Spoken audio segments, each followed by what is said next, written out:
And what you'll see that the thing about a final bar that makes it that is that it makes it a regular bar line, and instead of a double bar, it has a thick second line. And so this bar line, this is an ending bar line.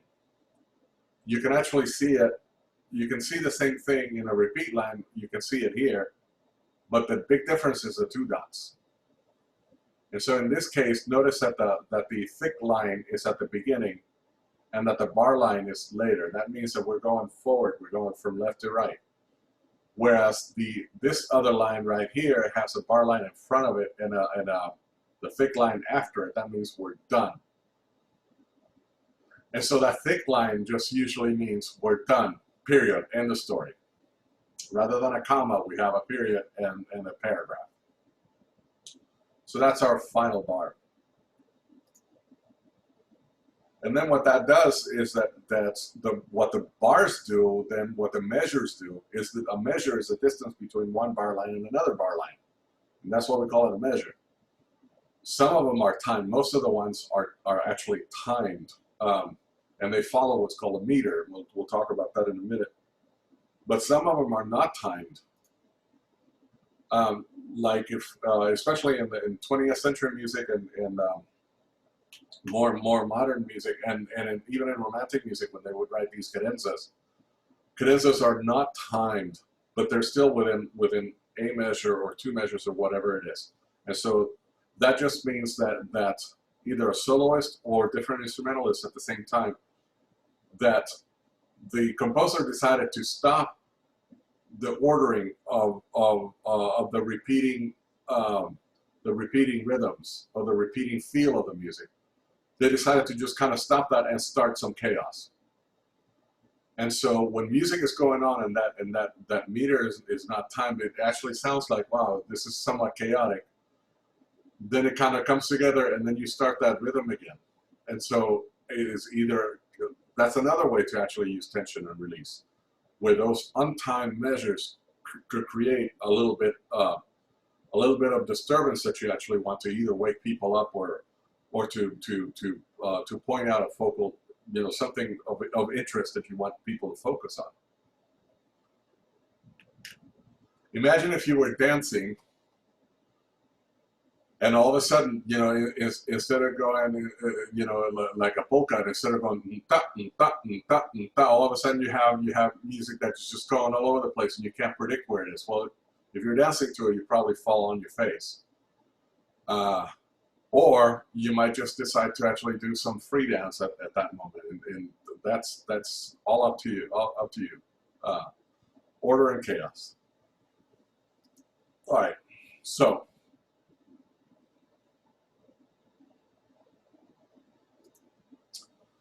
So now let's look at what the notes are all about. All of you guys have seen notes before, and so this is kind of like the anatomy of notes.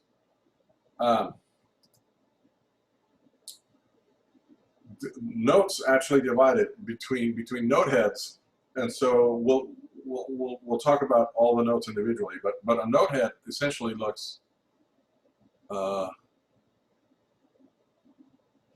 Note heads are going to be kind of like a round. Whoops. Go back. Obviously, I'm not used to this yet. So a note head can be a round figure like that. That's white. In other words, it's not filled, or it could be a filled circle like this, and those are called note heads. And they're called note heads because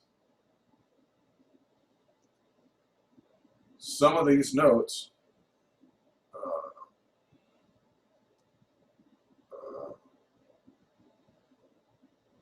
come on, do it. It's not very dramatic when it's not working. Not sure what happened there.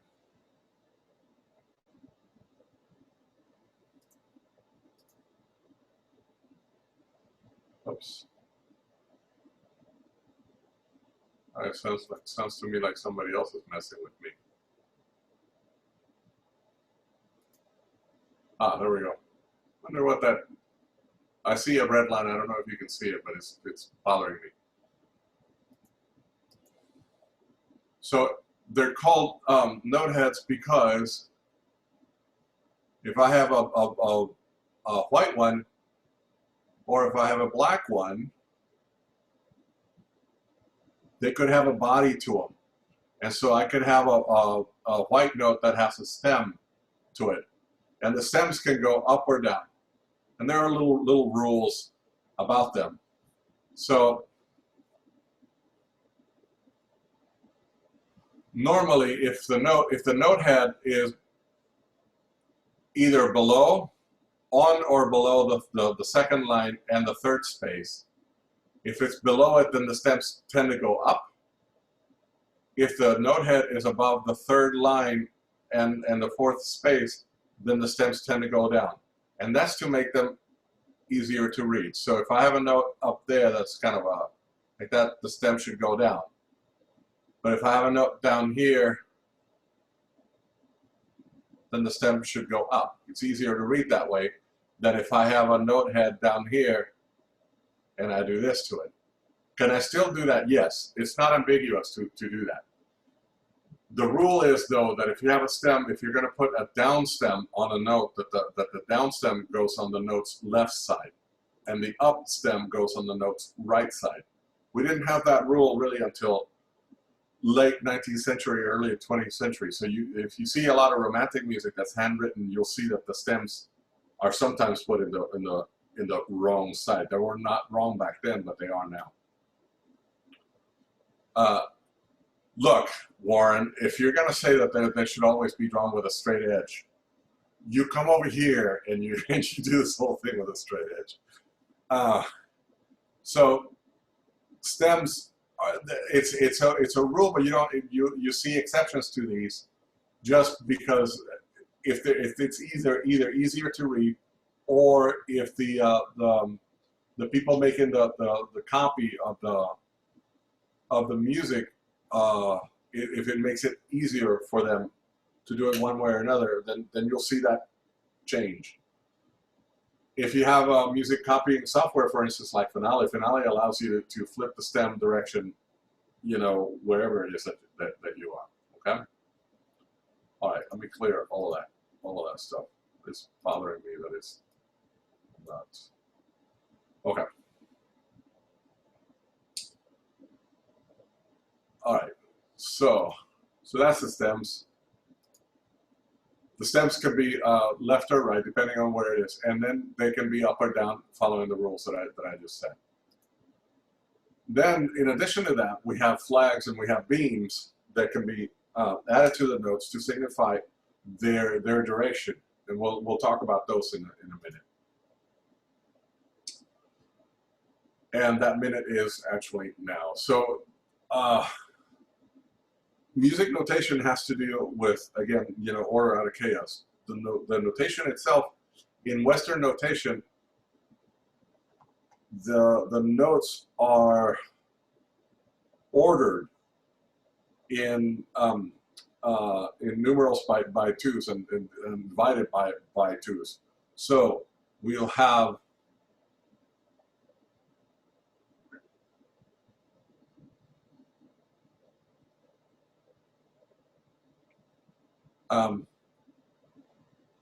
we have notes that might last for one beat, or we'll have one note that's actually divided by half,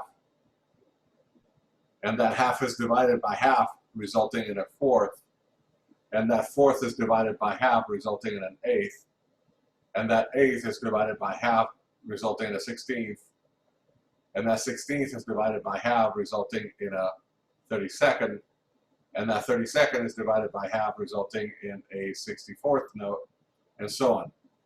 So those values are represented in a drawing where the biggest note that we have is, at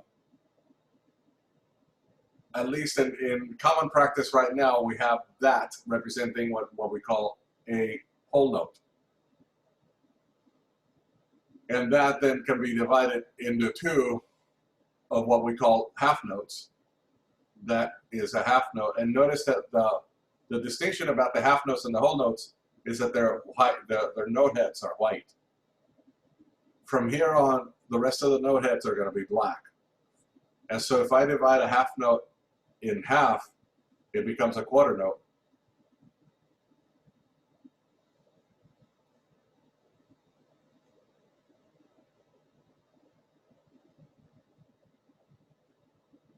Okay?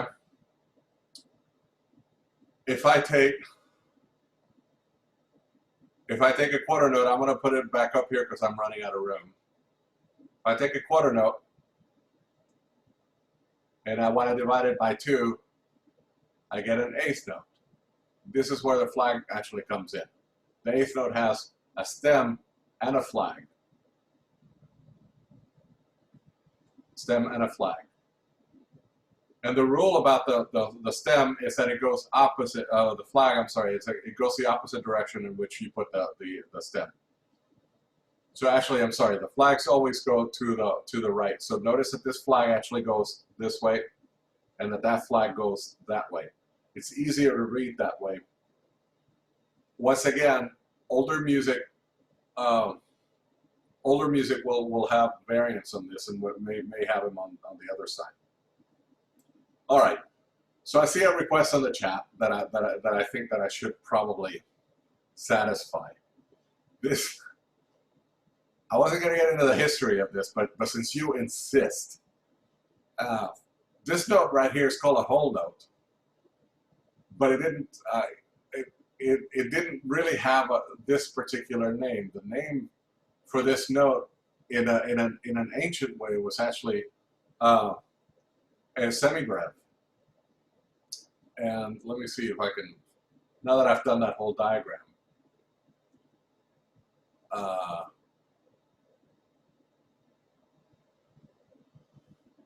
So in ancient times, when we were talking about medieval music, they didn't have these notes. These notes are relatively modern.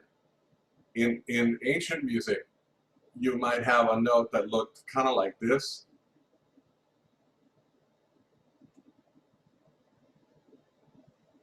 And that note may have, that note may have been called, if I can get my,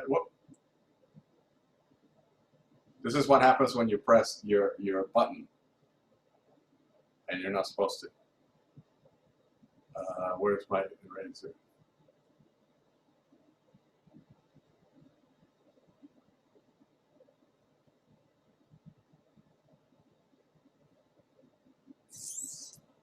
All right, where are we? Okay.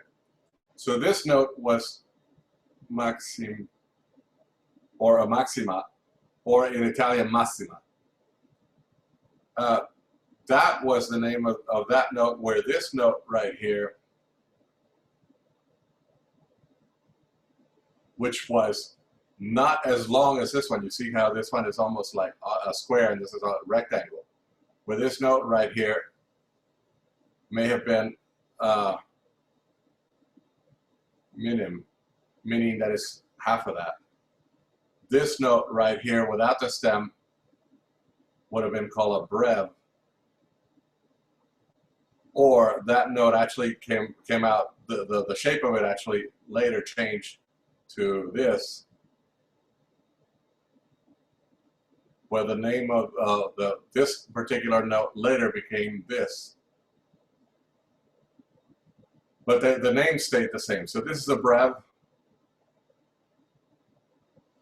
So this is a maximum. So whatever amount of beats or pulsations you wanted to give a note, the maximum would have the most, where the minimum would actually be half of that, and then the brev would be half of that. And then below that would then be the semi-brev, which was just that. Semi meaning, littler than that. But the countdown was still divided by 2. All right? This term brev still survives today, by the way. It's some music, and you will actually see some music alluding to something that's like this. And you would have probably seen that term. And what that means is, it means go twice as fast. technically speaking, it should mean that one breath is getting one beat. That means that two measures can go by really, really quick. So you'll see these terms, and they're kind of throwbacks to that. I said all of that because later in music history, the brev, they actually started using smaller and smaller numbers, and so the brev became the semi-brev. The semi-brev then became a whole note. When that actually happens, they actually call this, oh, what the hell? I've kind of forgot the name of this. But this note right here, instead of a quarter note, became a crotchet. And it was a crotchet because it actually comes from the French crochet, which is a hook, which in older nomenclature, these notes actually had a little hook after them, and that's where the name actually kind of stuck, and then these became crotchets. From this point down in the subdivision of the beat, then what you and I know as eighth notes, these guys became quavers. And I think I'm getting this right. Crotchet, quaver. So a subdivision then of an eighth note, which normally in new or modern notation would be a 16th note, which you do by adding one flag to it. That did come out very pretty. This then, if this note, the eighth note, if the eighth note is a quaver, then this became a semi-quaver. And that means that if I take a semi-quaver and I split it in half, then that becomes a demi-quaver. And you can just kind of keep going. Whoops, that needs 3 flags. That wasn't pretty. But so from here on, our syntax is going to be that every time that you add a flag to one of these notes, you half their value. So an eighth note has 1 flag, a 16th note has 2 flags, a 32nd note has 3 flags, 64th note has 4 flags. So you half the value every time that you add a flag to it. Once again, just going on the assumption that everything is halved. So we have 2, a half note, we have quarter notes, we have eighth notes, 16th notes, 32nd notes, 64th note, 128th notes, and so on. So you can go ad infinitum, if you want to pronounce it that way. You can go as much as you want, as long as you don't run out of paper, then people should be able to figure out what it is that you mean. Most of the time, you kind of want to stay within in band music in particular, we tend to stay within from the whole note to the 16th note. Rarely you might see 32nd notes, and even more rare is to see 64th notes. But in 20th century music, like I said, all bets are off because different composers wanted to organize chaos in a different way. And so to a lot of musicians, they actually wanted to create chaos to see how it is that musicians would actually respond to that, and to even see how it is that audiences would respond to that, which was kind of, that's an interesting thought. All right, so that's essentially just the structure of the notes. And I may UK half note is called a minim, yeah. Sorry, I'll defer to Wikipedia, by the way. So I may have gotten some of these names a little wrong, but that's the essence of it. We don't use those in band music these days. We don't use those names. We can kind of consider them archaic. All right. Where is my...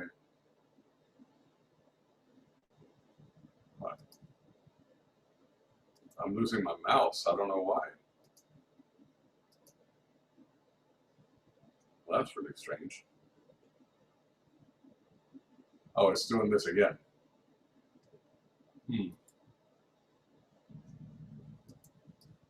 Oh, there we go.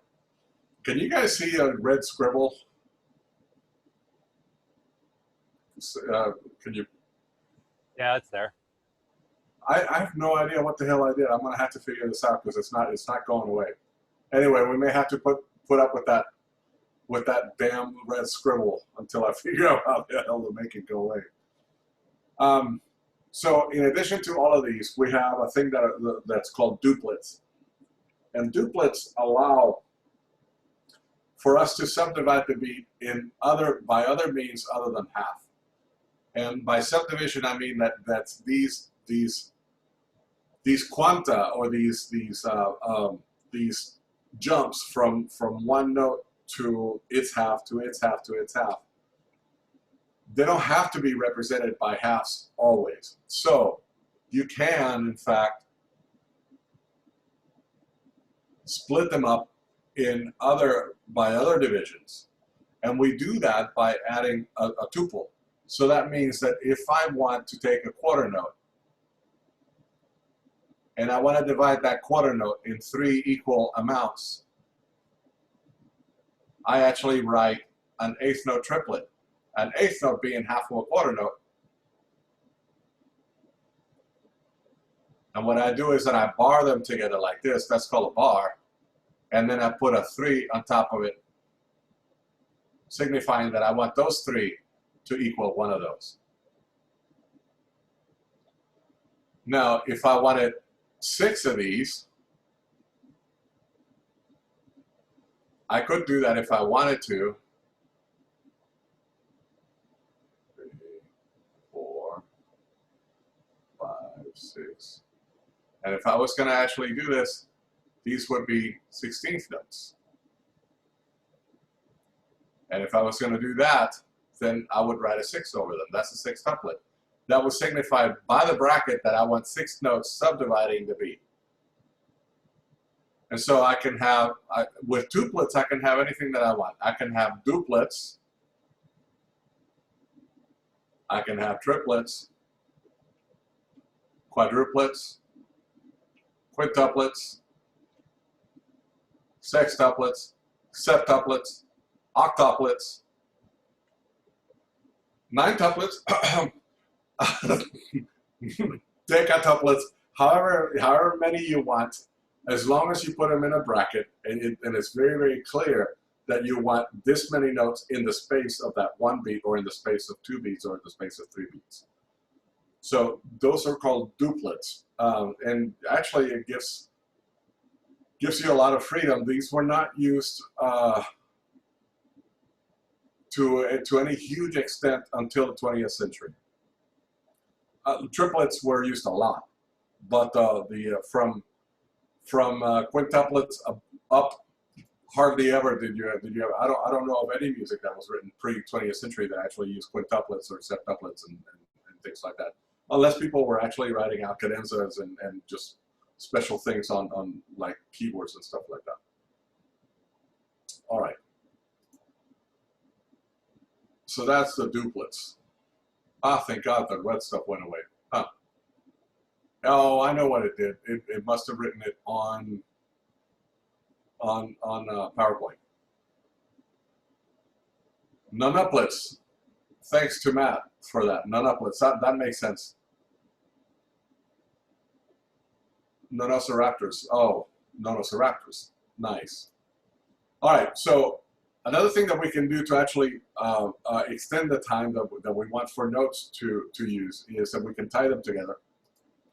And we use a tie. Not a cheesy tie like that, but a tie that kind of looks like this. And so there's a big difference, even though we use the same sign for both of them. And so if you look at that ligature right there, ligature meaning that it ties these two things together, that's the same as this one, except that this one is actually tying two notes that are the same pitch together. And this can go across a bar line. When it goes across a bar line, if the note actually has an accidental, that accidental will carry over. So you're tying that note to the same note using that ligature. If you're using that ligature between two different notes, then that's called a slur. So same shape, but two different uses. This one actually adds a quarter note to a quarter note. So for all purposes here, a quarter note tied to a quarter note equals a half note. So in this particular example, there's really no advantage to actually tie this note to this one. There are exceptions to that, especially when you want interpretation to them. In jazz, for instance, this notation would mean that they actually want that note released earlier than you would if you played a regular half note. But that's all in context. But in music as a whole, mathematically there's really no difference between a tied quarter note to a quarter note and a half note. So they're both actually the same. Here's another thing that we do, is that we use a dot. But with the dots,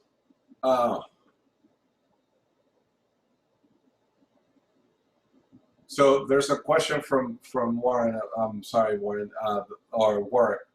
Let me read this. If a tie carries a note with an accidental across the bar line, no. The answer to that question is no, and I'm going to show you. So there's a question on the floor. So let's say, and I'm going to use a treble clef just so that I can get in trouble. Here's a bar line. Let's say that I have an F sharp quarter note tied to that note. And then I have this. Technically speaking, this F is an F natural, because the bar line cancels the accidental unless the note is tied. So this is a rule, and then there's an exception. Because this makes it so confusing, what you'll see people do, and not so much the composers, but arrangers and orchestrators, is that they'll use what's called a courtesy accidental. And those are in parentheses. So you might see the accidental here, like that, as a courtesy, to remind the musician, hey, don't be silly, that's not an F sharp, that's an F natural, because we passed a bar line. But that's the usual, that's the rule. And notice that we always put the accidental right before the note. If you put it after the note, the note just went by and you just played the wrong note. All right. Let's go back to Dot over here. So I don't know if you guys remember these guys, but it was a good show. She had two brothers, and I can't remember their names, but they were the Animaniacs. Yeah, they were pretty funny. So the rule with a dot is that a dot allows you to add value to the note, still using the two principle. So the rule with a dot is that a dot after a note adds half of that note to it. So it would be like a whole note tied to a half note, like that.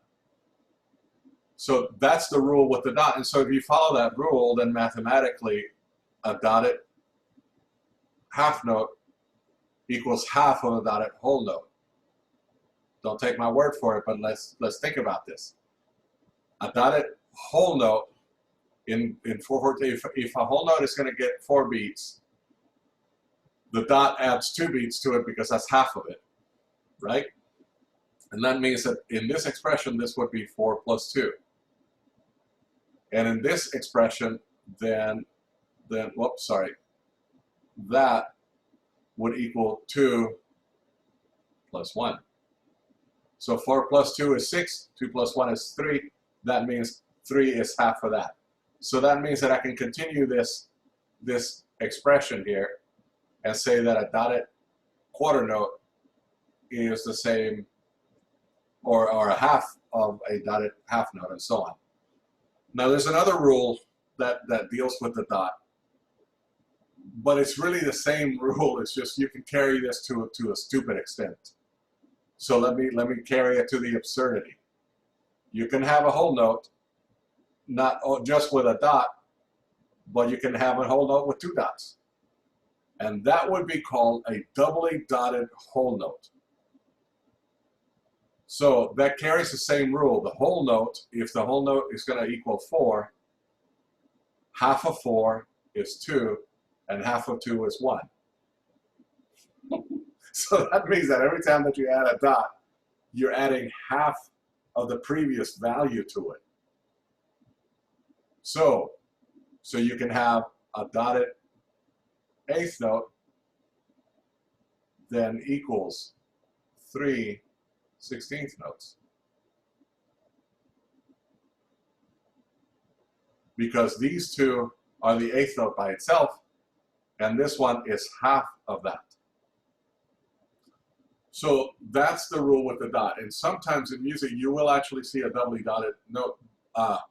And people think that it actually makes it harder to read. In some cases, it actually makes it easier. So that's a decision that whoever the printer is actually has to make. But for the most part, you don't want musicians to be confused. So a lot of times these decisions have to do with what common practice is at the time and how people can actually read this stuff faster. The easier it is for people to read, the more likely it is that they're to buy it. So that's another consideration. The UK is probably kind of the UK guys. You know, you keep talking about the UK though. The Brits have an interesting system that they can be educated in music up to a certain level, and then they can prove it by these exams. And so people who are in brass bands, they can take these musicianship type of exercises.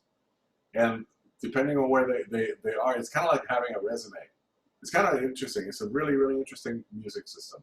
But they still have music terms like crotchet and stuff like that, which All right. So that's the dot rule. How are we doing on time?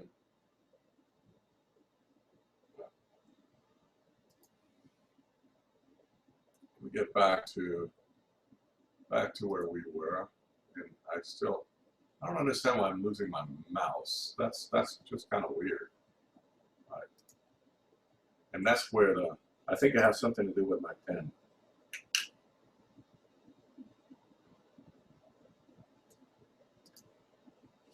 All right, so now let's talk about this guy. Meter refers to how it is that our rhythms repeat and how it is that we want to organize our rhythms. So if you're just walking down the street and you're listening to the way that you're walking, you can kind of tell that you're walking in two because you have 2 legs, unless you're Giuseppe, you know, because Giuseppe has 4 legs, right? Something like that, you know. But if you're just walking or running, your cadence, the cadence that your rhythm repeats, after a while it becomes predictable because you repeat it, repeat it, repeat it, which is why I gave you the homework that I did. Because those 2 songs repeat, you know, and it's an interesting cadence because it's not your walking cadence. So meters are there to actually measure what that constant repetition is, and again to order chaos around you. The meters actually are determined by what we call time signatures, and time signatures are divided as or are represented in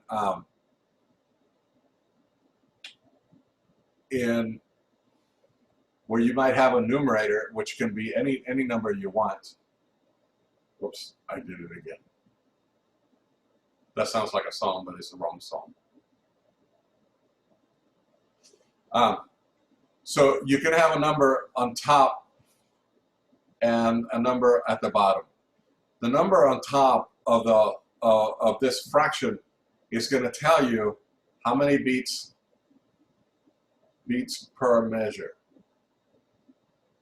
And this one tells you what kind of note gets one beat, or what the division of the beat might be. So if you look at that, let's say that we wanted one measure to equal one beat. So my top number would be 1, and then I wanted a half note to be the representation of one beat. So my time signature would be 1, 2. On the staff, it would actually be represented like this, without the middle line. If I wanted 2 half notes in a measure, then the representation would be that, but on the staff it would be like this, and so on. So what you'll notice is that the numerator can be pretty much anything, and the denominator is always going to be in simple and compound time signatures, and even in complex time signatures, the denominator is always going to be multiples of 2. So we're going to have 2 at the bottom, or we're going to have 4, or we're going to have 8, or we're going to have 16, or 32, or 64. But the top number can be anything you want. What makes a simple time signature simple is that the subdivision of the beat is always going to be in duples. We also have what are called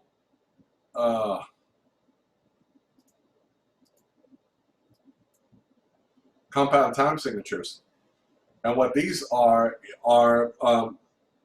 where the denominator is not necessarily the one actually getting one beat. It's really the subdivision of the beat. So mostly, a lot of you guys are familiar with 6/8. 6/8 is considered a compound time signature because the pulse of it is in 2, but it's subdivided into eighth notes. So the pulse is in 2. If I'm actually conducting it, I'm conducting this like if I was conducting a 2/4 measure, but it's actually subdivided into 3s. That's what's called compound. There's another kind of time signature that we use, and you see this in band, which is why I bring it up, which are called complex time signatures. This is where you might have something like this. And so at the beginning of the measure, let me find some space here. You might see this 2/4 plus 3/4, and then that usually means that rather than writing time signature after time signature after time signature, that pattern is going to repeat. Every 2 measures, you're going to have a 2/4 measure followed by a 3/4 measure until they tell you otherwise. And so if you see that time signature, then that means that you're going to go 1, 2, 1, 2, 3, 1, 2, 1, 2, 3. If you go faster, 1, 2, 1, 2, 3, 1, 2, 1, 2, 3, 1, 2, 1, 2, 3. And that's actually pretty reasonable, because some music actually you kind of want that to happen.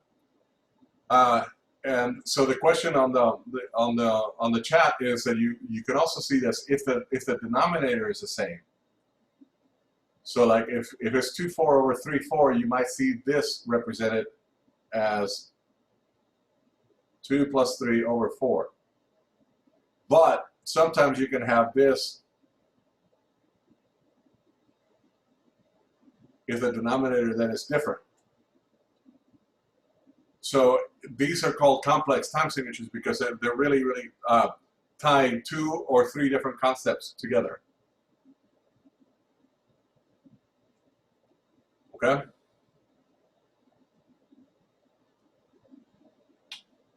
All right, and then we have, let me erase all of this junk here. Then we have what are called non-Ionic, meaning that they're not really going to be divisible by 2s.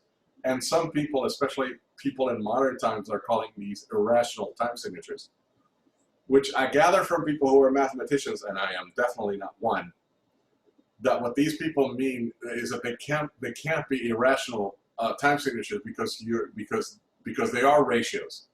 And so either it's a ratio or it's not a ratio. If it's not a ratio, then you can call it irrational, but you can't call something that has ratios irrational, because that would be irrational. This kind of time signature is really, really confusing. You don't really see it before the 20th century, and I say that with a caveat.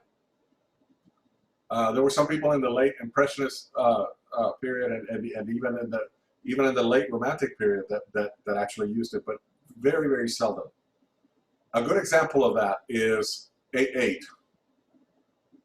Now you might say, well, 8/8 is the same thing as 4/4. It's not. It isn't. Especially when you see it represented like this. You see the same. When you see the same pulse and the same rhythms together, like you might see 8/8 means 8 eighth notes in a measure, right? 4, 5, 6, 7, 8. So in our normal notation, you'll see these barred by 2s or by 4s.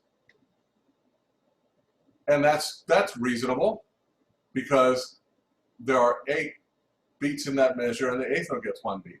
Okay? But that's one way to do this. Another way to do this would be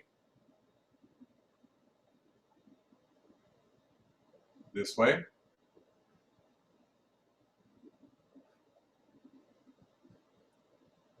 And that feels different than that. And you might actually go to bed tonight and go, Robert, you're crazy. An eighth note is an eighth note is an eighth note. No, it isn't. That bottom one feels different. When that pattern repeats over and over again, that feels different than the above one. So in the above one, if you're counting the above one in 4, I'm just going to use the number counting system: 1 and 2 and 3 and 4 and 1 and 2 and 3 and 4 and 1 and 2 and 3 and 4. If you're just counting them 1, 2, 3, 4, 5, 6, 7, 8, 1, 2, 3, 4, 5, 6, 7, 8, 1, 2, 3, 4, like that. If you're counting the one below, and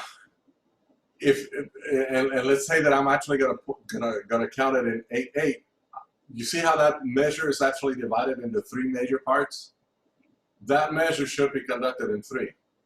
1, 2, 3, 1, 2, 3, 1, 2, 1, 2, 3, 1, 2, 3, 1, 2, 1, 2, 3, 1, 2, 3, 1, 2, 1, 2, 3, 1, 2, 3, 1, 2, which does not feel the same as 1, 2, 3, 1, 2, 3, 1, 2, 1, 2, 3, 1, 2, 3, 1, 2, 1, 2, 3, 1, 2, 3, 1, 2. I can make it fit, but it's really, really difficult for me to keep that pulse 1, 2, 3, 1, 2, 3, 1, 2, 1, 2, 3, 1, 2, 3, 1, 2. If my hand is in 4 and my mouth is in 3. 1, 2, 3, 1, 2, 3, 1, 2, 1, 2, 3, 1, 2, 3, 1, 2, 1, 2, 3, 1, 2, 3, 1, 2, 1, 2, 3, 1, 2, 3, 1, 2. It's much easier for me to actually feel that pulse in 3 than it is in 4. So they're not the same key signature, but this, or same time signature. So this is kind of what they mean by that. There are also other divisions that you can do with it, but in more modern times, especially in progressive rock, they're really getting complicated with this, and they're really, really getting very, very heady with their math. And so you'll see a time signature like this one. Let me clear all that.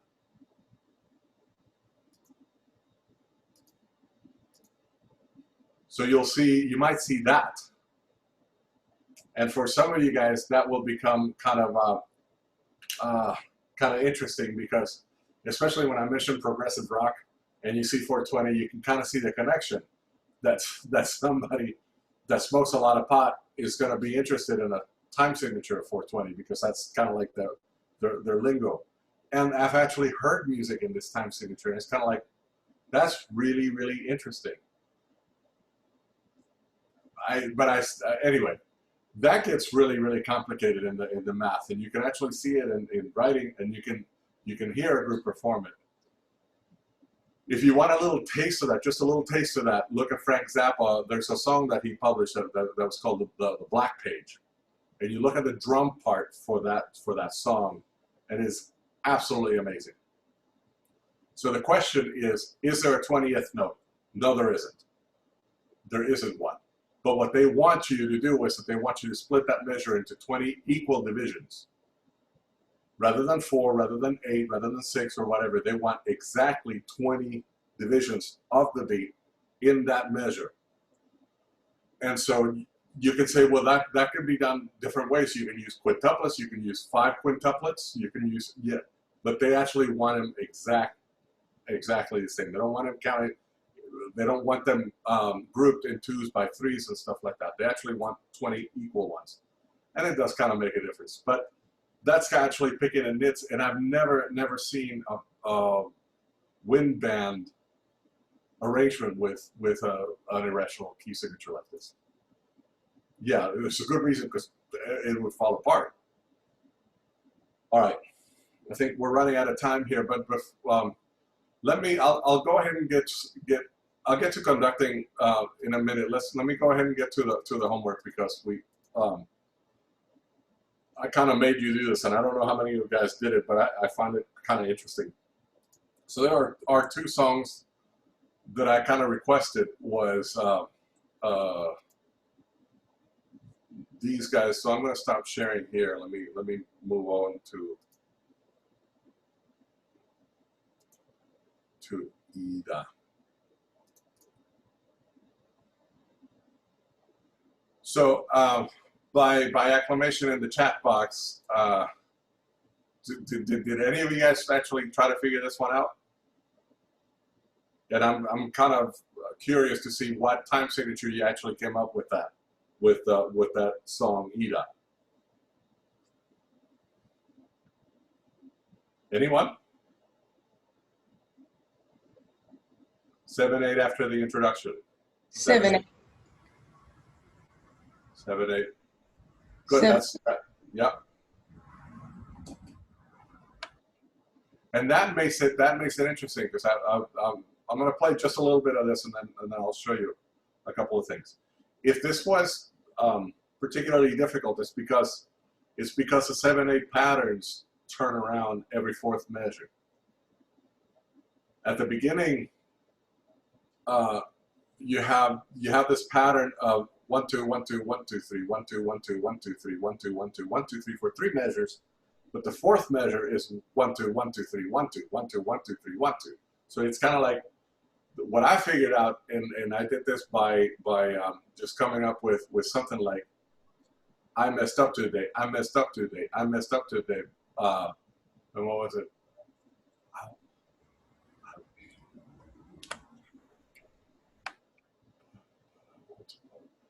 But I think I came up with the turnaround, but I won't tomorrow. So what I try to do with these things is that I try to make it a speech pattern that I can deal with. What I've seen rock musicians who don't, are not too heady into the theory of it is that they'll split up these time signatures into longs and shorts. So they might count this short, short, long, short, short, long, short, short, long, short, long, short, short, short, long, short, short, long. I don't like that language, because it implies that you need to play the notes short, which is not what they're saying. For the short, they're subdividing into 2 eighth notes, and the long ones are divided into 3. So it's 1 2 1 2 1 2 3 1 2 1 2 1 2 3 1 2 1 2 1 2 3 1 2 1 2 3 1 2 1, and so on. I'm going to slow this down a bit. This is the song.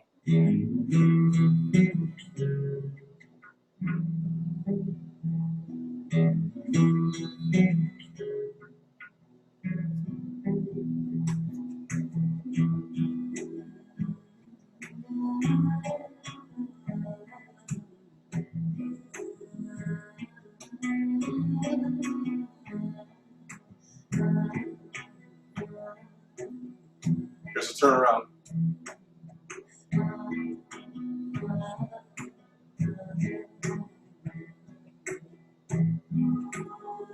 So, I wanted to share with you that software makes this, it's so easy to cheat with software. You can take a piece of software like this, and if you're really having trouble with music, you know, you can actually have it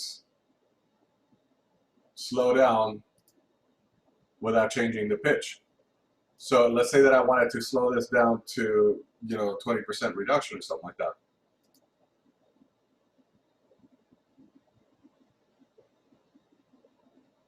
It should be faster. I just have too much other stuff taking up memory.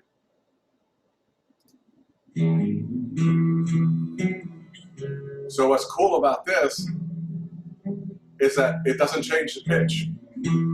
When I was actually pulling a bunch of tunes in college, you had to do it on a reel-to-reel and drop it in an octave. Otherwise, it would change the pitch.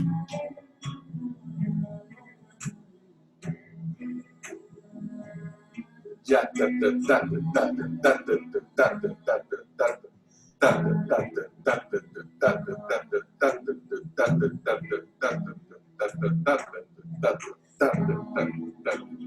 so a visual representation of this in music would be this.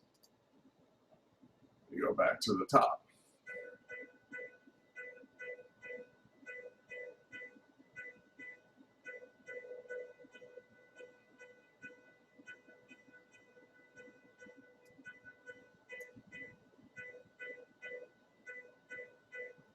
Here's a repeat sign.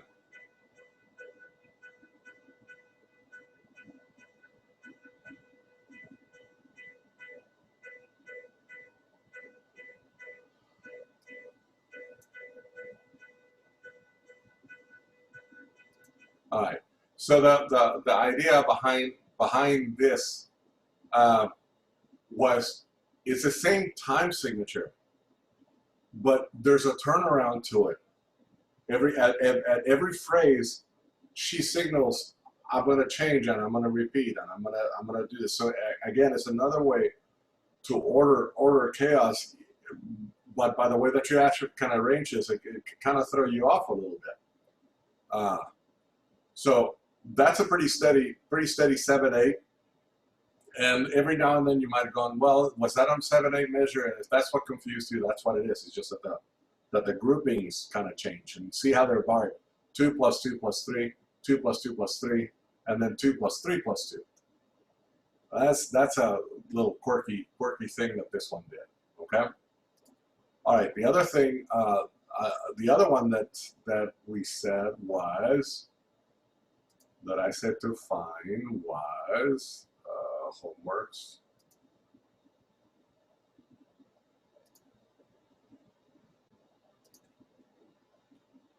Come on.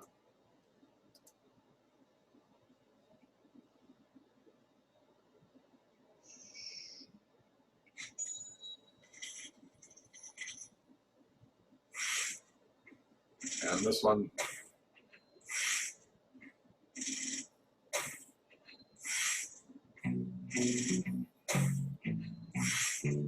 See, it almost feels like you're gonna fall on your face if you try to dance to this. Boom. I mean, it's like, but it's a groovy thing, right? But you know, it's not your regular. It's not your regular ZZ Top. We were discussing this before, and so one of the things that happens is that this stays in 7/4, or if you want to say 7/8, that's fine.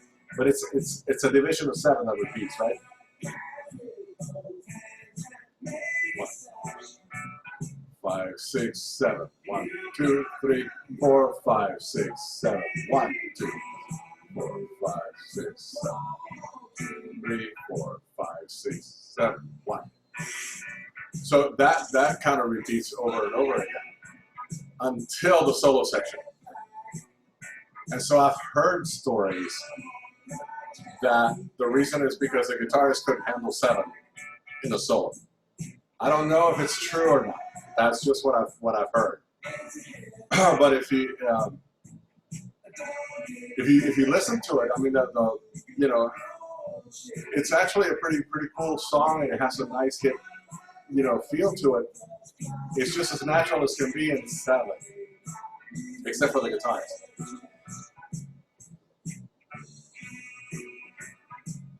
All right. So that was kind of the homework. I want to do a little bit more. Notice that this is why I read about it, and I think it was one of those. It was in a saxophone forum or something like that. They said the Pink Floyd had to actually get a saxophone player because the guitar player couldn't solo in 7. And so you can hear the saxophone players not having any trouble with it. I don't know if it's true. Yeah, Unsquare Dance by Brubeck is fantastic. There's a great video on the Unsquare Dance on YouTube.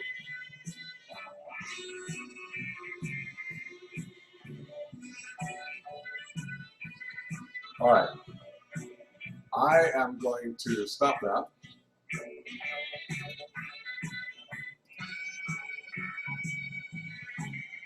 I think I'm going to stop that.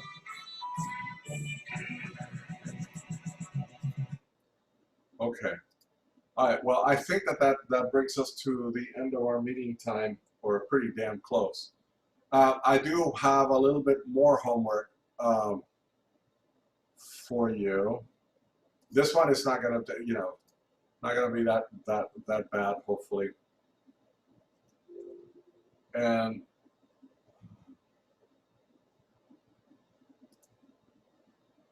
hang tight. Let me just kind of, because I know that I wrote it down on the things.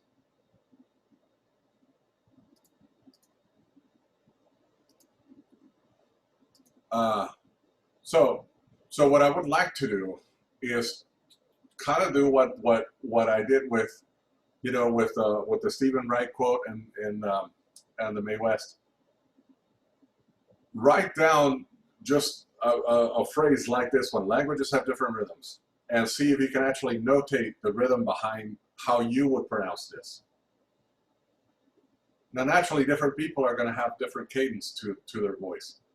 For instance, if you notice that I not only have an accent, but the rhythm to my language is different than a native English speaker, because I'm not a native English speaker. And so a lot of times the rhythm that I choose to use in my spoken vocabulary is different than what you would use. Inflections and things like that. So that's going to be a little bit different. So write down a common phrase, and I just picked that one. And actually notate it in rhythmic language. And then come up with a phrase. And for this one, I would like you to use something probably a little bit longer, like maybe a poem. The poem would be great, or something other than already a piece of music, and just actually write down the rhythmic cadence of that. Iambic pentameter is fine. Write it in 5. Let's see what happens. William Shatner. Lord have mercy. Yeah, Swift of Foot. Yeah, or you could actually do War and Peace. That might take you a little bit longer than you might want, but see what happens. But I think I actually do think that it's fun. And if you've never tried this, and try it for your own sake, try to pull down a song from a song that you like, and try to actually pull it and write it down. It's a really interesting process. I think that doing that for a while made me a better reader, and certainly made me develop my ear a little bit better. That piece of software that I was using, by the way, I mean there's all, it's called Audacity, but there's all kinds of, there's Cakewalk, there are all kinds of music software out there that you can use. Some of it is really cheap, and some of it is really expensive. But you know, knock your little self out, and you should use this time to actually develop that side of it, and try to see what is it about that song that interests you melodically and rhythmically. What, you know, because once you understand that, then you become a better interpreter of the music, and that's why a lot of people that practice or that are professional musicians are encouraged to actually compose their own music, not because they're going to become great composers necessarily. They might, but once you kind of get behind the process, you can understand it a little bit better, and you can interpret it a little bit better. It's just a thought. Okay. So that's our homework, and that's my theme for tonight. Thank you very much for playing, and so